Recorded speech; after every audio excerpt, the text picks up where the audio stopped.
Good morning, FB Masterminds, your weekly college football destination from Win Daily Sports. I'm Dave Gloeckner at DGleck on Twitter. I'm running solo today, so we got off to a little bit of a delay, starting here a half hour later than normal, but we'll still get to everything that we normally get to on this beautiful Saturday morning. Great morning to get into the college football DFS scene, but also just a great day of sports, right? We got the MLB Divisional Series starting today.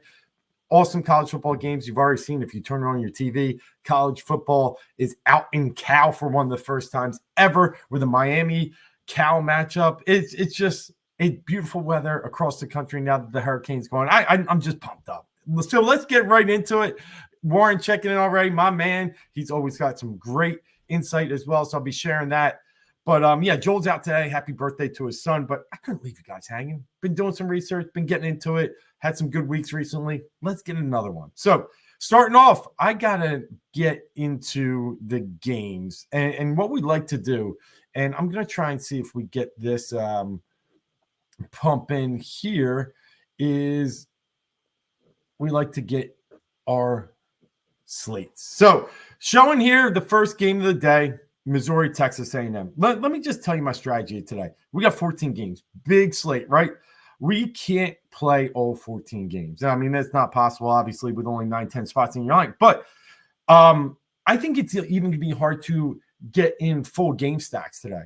There's some beautiful games. Pitt, UNC at 63.5 total. WVU, OK State, 64.5 total. Some other really great game environments, I think SMU, Louisville, under a touchdown line at 55.5 total is awesome. But I feel like we're going to have to get in 2s and 3s, not full 4s and 5 game stack, because there's just so many good environments out there. We're going to have to spread it out. And we're going to have to hope for home run hitters today. That's really what we're going to bank on. And there's a couple really good price players. They're going to be heavily owned that can help us get to those big name players. So we'll get started with this Missouri Texas A&M game. Listen, totals 47.5, spreads 2.5. A nice game environment, but Missouri just hasn't been doing much offensively, which is surprising that they're a dog on the road.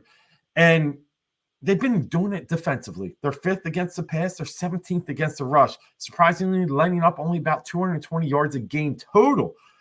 Texas A&M, always a solid defense. This is really tough for me to get involved in this game heavily. If anything, I might take an undervalued Brady Cook today because he's going to be under-owned and pair him with Luther Burden, obviously one of the best receivers in college football. That's about it, though. I'm a full fade everywhere else on A&M.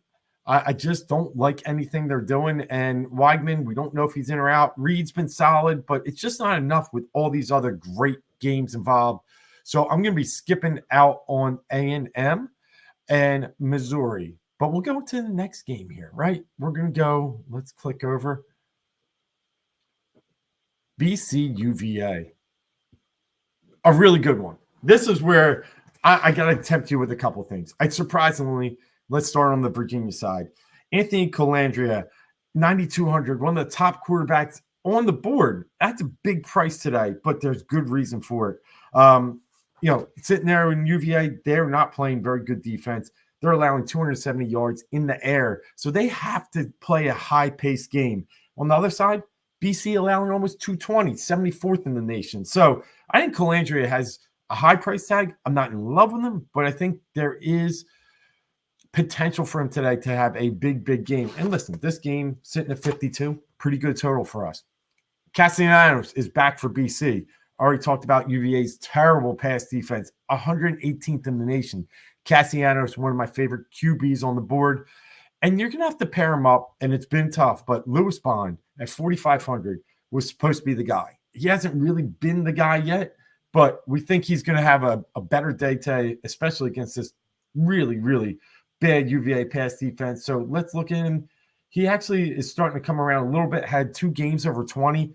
The other games are under 10. I see that over 20 again at 4,500. I think he's well worth your plays in GPP. So I'd like the Castellanos Lewis Bond combo. Listen, Fields has been really, really good. Malachi Fields for Virginia. BC's not a great pass deep, but they're better receivers in the 8K range that I'm not going to play Fields today. If I played anybody, I would look at a cheaper option here. If Harris plays at 5,800, we can look at him. But other than that, I think I'm more on the BC game today. And I think those values there with Castellanos and Bond are really, really good. And Warren checking, love Bonte. Agree, man. 4,500, kind of a steal. Even if you get 10, 12 out of him, you're not going to die. He's going to keep you afloat. And I think he can at least get that, if not pop for 20 again. All right. We're moving on here. Good stuff. Good stuff. Next game. SMU Louisville. Short story. One of my buddies is out doing the Kentucky Whiskey Trail, and he decided I'm going to University of Louisville and SMU. Going to go watch a great game today, and he is going to see a great one that is a sneaky, really game stack environment. My favorite in this, Louisville, surprisingly, playing pretty good defense, allowing only 260 yards total a game, 23rd in the nation in rush defense. But we still got to consider Brashard Smith today. He's been really solid for SMU all year. Let's go check him out real fast so you can see his numbers. But he's one of those workhorses, right? He's getting the carries each game, and he's been better in the receiving game lately too. Consistently getting somewhere around 15 carries a game and receiving right around 3. So we're looking upwards of 20 touches in a high-paced environment. 78's a lot, but it's someone I believe we can truly rely on. Look at the fantasy points over the past 2 weeks, 46 and 30. So they're really – and they've scored, right there, 54 a game in the past 2 weeks versus TCU and FSU. Might not get that high today at Louisville, but Smith is definitely in play for me from the SMU side. We'll go back into this game real fast. Tyler Shaw. I think we got to really consider him today. A good environment. SMU – not so good against the pass, allowing almost 230 yards per game, which is good for 82nd in the nation. 130 teams, that's the bottom half. And then we got, every week, Ja'Cory Brooks is in play. So let's dial these two up real fast. Get Harris off my game there. Ja'Cory Brooks has just been shooting up. We've seen him as low as 4,800, as we see here, to 5,700, and just consistently producing each and every single week. So his target share is huge. And today against an SMU bad pass defense, high-paced environment, Ja'Cory Brooks will be one of my favorite wide receivers. 6,100 is still a good price, or 6,300. So Ja'Cory Brooks, Tyler Shaw, I think is a good combo in this game. And if you want to get in the three-man game environment, like I said, pair him up with Smith. All right. Yeah, I don't know about that one. I'm going to leave that one alone. All right, moving on. We got to get into, and like I said, SMU, great game environment. I'm going to be playing some of that, but here's one of our favorites of the day. Pitt, UNC, let's just say 63.5, second highest total on the board. SP Plus from ESPN has this one hitting a little under the total, but I still believe it has potential to go way over. I watched a little bit of the UNC Duke game last week. A lot of yards to be had out there. Let's just go over the highlights of this. Both teams in the bottom 40 in college football in pass yards allowed per game. Pitt, 232 a game. That's 93rd. UNC, 233 a game. That's 94th. These teams just don't play much pass defense. We all know about Pitt, too. High-paced environment, right? They really try and play fast. On the other side, running, of course, they're a little better because teams pass all over them, but UNC allowing 123 on the ground. So total, they're in the 350 per game as a team. Pitt, 110 on the ground. What's important there? Let's look at the left side. Holstein, completely in play. Here's the biggest news of the day, and if you've been studying, you know it. Rodney Hammond Jr. We thought at the beginning of the year he was out due to a suspension. All of a sudden, that suspension has been lifted. Hammond's back. Pitt's playing well. What does that do to Des Reed? I don't know, but I know they can't ignore Rodney Hammond. We're getting a free square at 3K. You're going to see a lot of plays here. Even if he just gets 8 to 10 touches, we're going to see production upwards of the 8 to 10 point range. Pop in a touchdown there. We could see 5-6x production on this number. So Rodney Hammond Jr. fully in play. You got to at least keep him on your bingo card. And then as we get into the wide receivers, let's just click a couple. Obviously, Mumpfeld. It's been tricky getting the kind of Pitt receivers right. Williams has been good. Kenny Johnson has been good. But let's just let's see what we got here and just double check everybody. But Mumpfield leads the way, had that big game at the end of the Cincinnati game, as we remember. Here it was, 32.3. Been steady since Youngstown State. They didn't really need him, but definitely the most consistent, lowest floor receiver on Pitt. And then looking at Williams, he's kind of teetered off of late. We're going to go into this. He came back versus Youngstown State, but had those two kind of duds with WVU and Cincy. So I lean more towards Johnson here. Since he didn't play much, I watched that game, but the WVU game, solid, every game double digits besides Cincy. So at 3,900, I think I'd prefer Johnson over Williams, and then we can just mix in Mumpfield as well. But really, got to keep an eye on Hammond today. Like we said, he's available, and it was a bit of a shock that he's going to play. So got to keep him on your radar. All right, let's look at UNC real fast because they have some people. They have my favorite. Well, I won't call it favorite. That's not fair. Second favorite running back on the slate today, Omarion Hampton. Criswell's a good play too. He's been really, really solid. So is James. So we're gonna look. We're gonna look at Hampton real fast. Hampton's just that guy that just gets the carries. Look at this: 30, 25, 29. JMU only 19, but still 130. Over 100 every single game except Charlotte, but he only had 11 carries that game. Kind of got outpaced, but here's where we want to look too. A couple games of 4 receptions, I'm sorry. Really, one of my favorite running backs on the board today. We talked about Pitt's running defense, still letting up 110 a game. Yes, you can shred them through the air. I think their run D isn't as good either. So I love Omarion Hampton today. I think he's going to be breakout and be able to keep pace with a fast Pitt team. And then lastly, Criswell. We talked about it. He's been as consistent as can be at the college level, scoring 33 and 19 the past 2 weeks. In a game environment, I think he's got to keep it up and try and keep pace. He's had 8 carries, 7 carries the past 2 weeks. Not in love, but I can understand. I'd rather play the UNC running game against the Pitt passing game today. All right, let's see if we got anything else. Yeah, very true. Very true. We're getting there, but Lacey will be chalky as you spoke. Great point. But we're just trying to keep on moving here, plugging along. I got to tell you about this game, Wake NC State, and you're probably already dialed in, but Wake and NC State have horrific pass defenses. Wake ranks 122nd in the nation out of 133 teams at 285.8 a game. With McCall out, you have to seriously consider CJ Bailey today. And one of my favorite top receivers on the slate is going to be Concepcion. High volume, high targets, and a backup quarterback's dream is to have someone they can rely on even when it gets tight. So we're going to really consider those two. Bachmeier's also in play today. I got to say that, NC State's no iron defense, iron curtain as well, ranking 92nd in pass defense. So consider Bachmeier, both great prices, 5,100, 6,000. You can play these guys one off. You only have to pair a receiver with them and be confident that you're going to do just fine, be able to rack up some points. So let's just double check these guys. Bailey, very likely to start today. It's saying it down here, will get the start in week 6.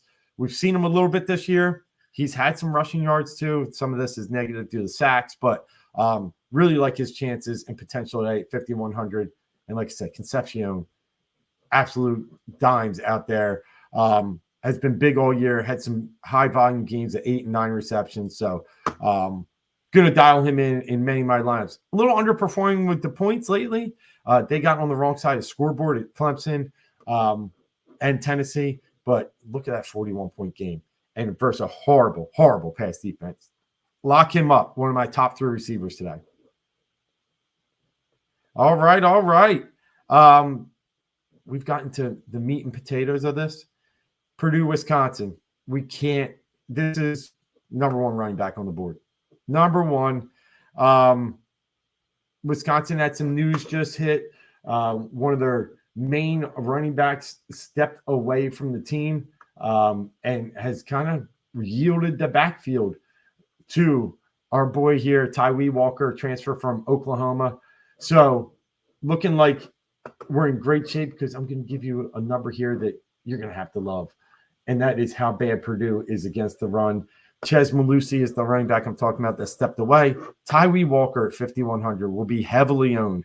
But Purdue, and we saw teams just shred them, 130th against the run. I already mentioned there's 133 teams in college football. In D1, this is just bottom of the bottom, allowing 242 yards per game. And with Wisconsin still having some questions at quarterback, Locke played okay last week. They'd be a fool not to give Tyree Walker the ball. They've also fired their offensive coordinator. Well, I know Purdue did as well just recently. So Tyree Walker, number one, focus on him. Heavily owned. You're going to get a lot of production out of him. And then looking at Purdue's side of things, mentioning the firing of their offensive coordinator, Maccabee could be back in play today. It's been a little bit of a kind of questionable sense why he hasn't gotten a ton of work. He had that big Oregon State game, but then, not a ton of work in some other games. We could go back to a heavy Purdue running game. They're so bad defensively that they need to slow this game down. Maccabee at 4K looks really, really enticing, especially when we look at Wisconsin allowing 146 yards a game on the ground. So two really cheap running backs for you today. 4K, 5,100.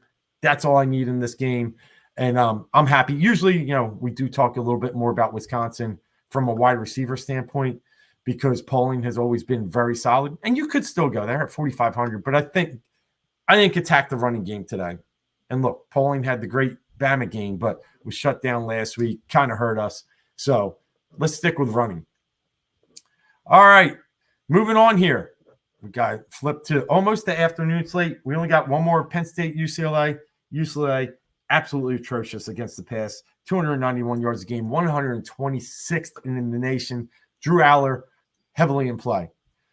There was news earlier that Nick Singleton was on the injury report. He's back to probable, going to play. He's in play because he gets a lot of the reception and the targets out of the backfield from Aller. Allen's always in play too. Can't play both, right? You're going to have to hope one does great. So I understand if you split that up. Harrison Wallace, he's going to be a great option today at receiver. It's been funny. He had that early awesome game with West Virginia, right? There it goes, 5 for 117, then shut out. And then two kind of duds. But I think Wallace is in for a huge game today against UCLA. Also consider this, UCLA, West Coast, California, coming east, playing at 12 p.m., Penn State, really 9 a.m. for them. It's just going to be tough for them to show up today. And Penn State, believe it or not, had some struggles at home recently. Illinois gave them a battle. Bowling Green gave them a battle. I think they roll on UCLA today, and Harrison Wallace is a big part of it. I don't like anybody on UCLA, so I'm going to fade that. Penn State, they're really good. 14th against the pass, 7th against the rush. No thanks on UCLA. All right, now we get into the afternoon slate, the other 7 games, as we'll call them. UGA and Auburn. It's been surprising this year. UGA hasn't been great against the pass. 162 yards a game, but they've been worse against the run. 126, 59. It's not the typical Bulldogs defense that we've seen. We saw Alabama roll over them, roll tide for the whole first half until they had to come back and, win the game late. But this team can be had. And it's great. Peyton Thorne stinks as a football player, but he's averaging a decent amount of fantasy because he puts the ball up so much. So I think there's some potential value in Peyton Thorne. He's going to throw some picks today, but hey, if you're looking for numbers, he's going to put the ball in the air. And then on the Georgia side, Auburn, not great, 208 yards per game. So you can attack them in the air. I don't love the Georgia running attack. ETN's always solid, but I'm probably kind of a pass on this game. Love it's been good, but there's better games out there. Just mentioning that could have points. Implied total 51.5, but there's just too many better environments out there. We'll click real fast on Love It. just to show you some of the stuff he's been doing of late. Obviously, Carson Beck is a top talent in this league, but getting the 6 receptions in each of the past 2 games and 3 before that, he could be my one-off for Georgia today. All right, let's clear it all out here. And then hopefully everybody's following along and dialing in some of these good names that we got. South Carolina, Ole Miss. I've seen a lot of people love Jackson Dart today. I mean, they need to rebound after that terrible loss to Kentucky. He wasn't good. Let's plug him in. But I'm not sold. South Carolina's actually played well on defense. And I think at 9,900, we have some better options out there. I mean, I'd rather probably pay up for Milroe against a soft Vanderbilt team that has a similar salary than Dart. But the one area, if you're going to, I think you can survive taking, well, I'll leave Dart in there now so you can look at it. But is the best receiver on the slate, 8,900, Trey Harris. We're going to get into his numbers, but averaging almost 10 receptions a game. I really could play him solo away from Dart and feel just fine. And that's potentially going to be one of my solutions here. From a South Carolina standpoint, Ole Miss hasn't been great against the pass. South Carolina's just been, okay offensively. So I'm not loving anything particularly on this team. The one, Jared Brown's been good. And he looks like he's back and probable. We'll click on him real fast. I could see a potential here where if you get in a high-paced game, Brown could be a nice run back to Harris. But like I said, Harris, number 1 receiver on the board. He's just 8, 9, 11, 11, 11. This, you can't put this up in video games. 25, 26, 40, 36. It's just, he's too good. He's too good. Even in a game when they only score 17 points, he finds a way to put up 36. So Trey Harris, definitely one of the top receivers, if not the top on the slate today. And then Dart, again, with his rushing, he's in play. Like him, don't love him. Those numbers were great until Kentucky. South Carolina boasts a similar defense to Kentucky. All right. Let's flip the script to Virginia Tech and Stanford. One of those games you got to love today. A total of about 50. Kyron Jones, Stanford, very, very, very bad against the pass. 124th, almost 290 per game. Byshul Tootin, Bash, as they like to call him. He's in play. Jalen Lane, yes. And if you want to go cheap like Daquan Felton, I'm good. On the other side, Alec Ayominar has been great for Stanford. Virginia Tech, not great in the passing game either, but they're not really good in the running game too. So we're going to want to look at a bunch of things here. So let's just double check Ayominar. He's been solid as can be. 21 receptions over 4 games, averaging just about 16 fantasy points. He's a big body. So love him today against a Vatech team that does let up a lot of points and a lot of yards. And then, like I said, it's interesting. We're not getting anything in the Stanford running game. They just don't do it much. But you're going to have to look at guys like Irvin for a kind of low-price play because Vatech, 101st against the run, 178. Kyron Jones, top 4, top 5 quarterback on my slate today. The numbers have been good, not great. Obviously, the 6 TDs, 4 interceptions. We expected more. Kyron, he was working out with the big boys, Shedeur Sanders and, the guys over the summer. And he wants to be, really good in the passing game, but he's more lethal with his legs. I hope he tries to take advantage of that today against Stanford.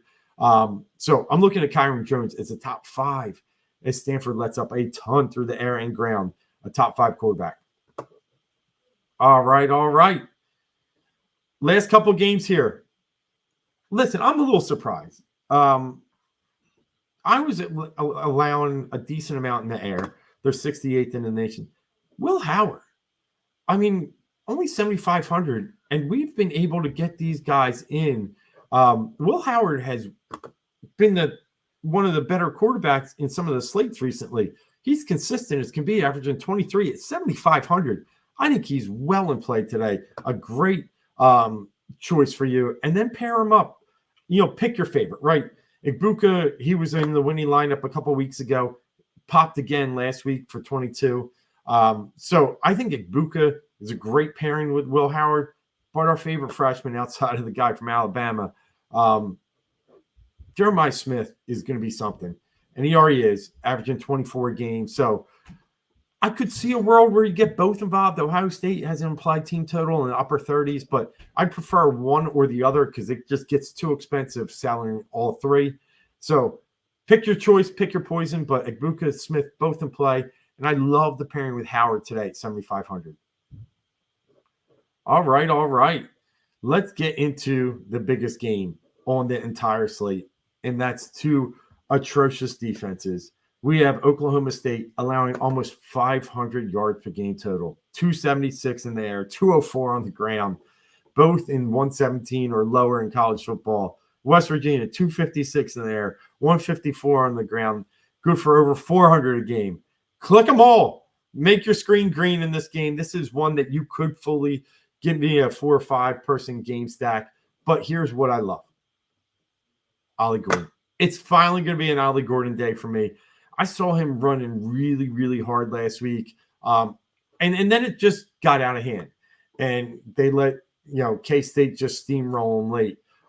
Again, no big games since San Diego State early in the season. Has not even come close to his value. He's at his lowest point now this year at 9K. But here's why you got to love him. Already spoke, West Virginia, not great against the run, 154 game. Last year, Ollie Gordon had one of those games against WVU, 29 carries, 282 yards, and 4 touchdowns. I think if they're smart, they saw the resurgence Ollie at the beginning of the last game versus K-State until he went out for a little bit and then had to come back in and the game was out of hand.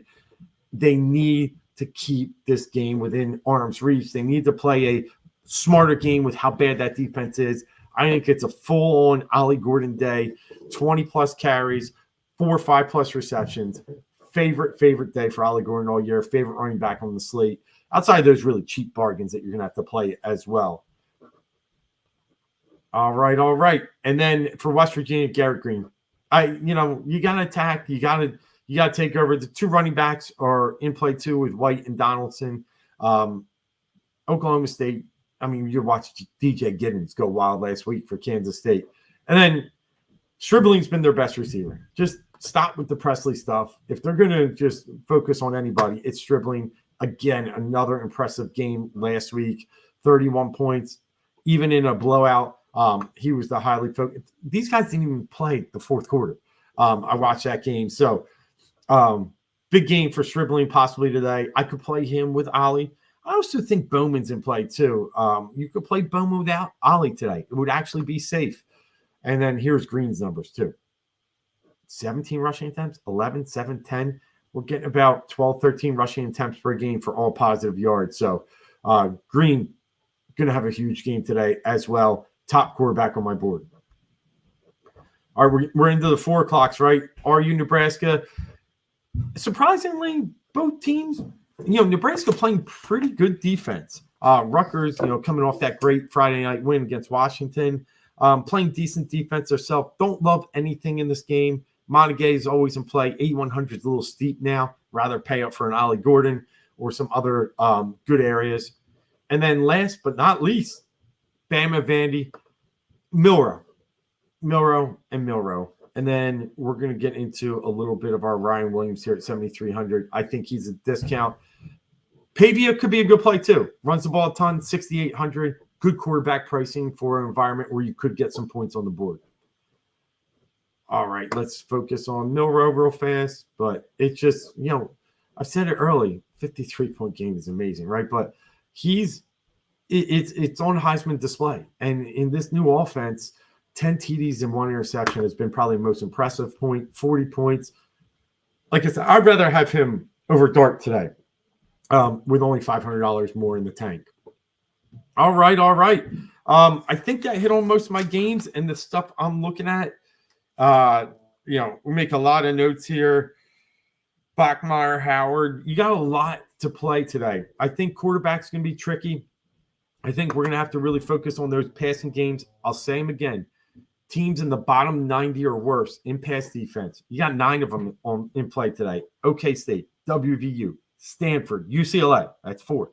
NC State, Wake, Virginia, Pitt, UNC. There's your other 5. You got 9 down there. Look at the Holsteins. Look at the Castellanos, the Drones, the Greens, the Bowmans. Will Howard, obviously, like him too, even though we didn't talk about Iowa being in that group. Bachmeyer. CJ Bailey's an interesting one too, and Drew Aller. So have some fun today. Win some money. I know we had a lot going on. Yeah. Bernard's one of those guys, especially running back. We've been looking at here. Let's pull him up real fast here. And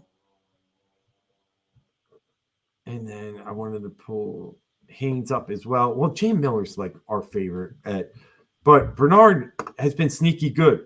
You're correct. He came up big in the reception game last week. Look how steady he's been. Good point, Warren. Like that a lot. And Vandy's a terrible, terrible defense. We have numbers on them that we can attack. The recap and running back, really, Tyree Walker at 5,100, Rodney Hampton, Hammond from Pitt at 3K. Got to consider Ollie Gordon, top-notch, 9K. And then looking at Omari Hampton, 8,700. You'll have your other options in here that you can choose from. Let's get out of the games we selected and just get to the full slate here. And then there we go. Reed, I can't play him now with Hammond back. Montague, I think it's a little expensive for a good Nebraska defense. Singleton, we talked about, back in play against UCLA. But more importantly, I like the pass game. Tootin's solid, going to be a real nice option for everyone. And there's the Jam Miller against that 99th ranked Vandy defense. A lot of good options there at running back, and then the cheaper ones that we mentioned. And I'm willing to spend up today. I'm willing to get to Trey Harris. I think that's a great spot for him. I'm willing to get up to Burden. And then the Ohio State receivers, obviously Jeremiah Smith and Egbuka, I think are well in play today. And then we got some really good options, obviously, with Aymar, Concepcion. They're one of the tops on the list. And we saw some 4,500s, don't forget, that look real enticing with Bond. Pauline's always a high volume receiver potentially at 4,500. There's Bond at 4,500. So got a lot of nice choices out there. As always, check in every Saturday. Joel will be back next week. I'll have a little bit interaction in the Win Daily Discord here going forward over the next hour and a half. Good luck. I hope your screens turn green. And as always, we're partnered with Underdog. Check out the screen on the bottom here. We got a deal going on with them. Win Daily 100's the code. Get in there, especially if you're in states that Underdog allows you to play some of that daily fantasy props. It's a great place to just nail like some of these today. I mean, just Ollie Gordon's Garrett Green over his rushing prop look really good. So I wish you the best of luck today. I can't wait to talk more about it as we get into Discord, and I'll follow back up here on YouTube in the comments. But everyone, have a great day. Watch some great college football. And last but not least, go Phillies.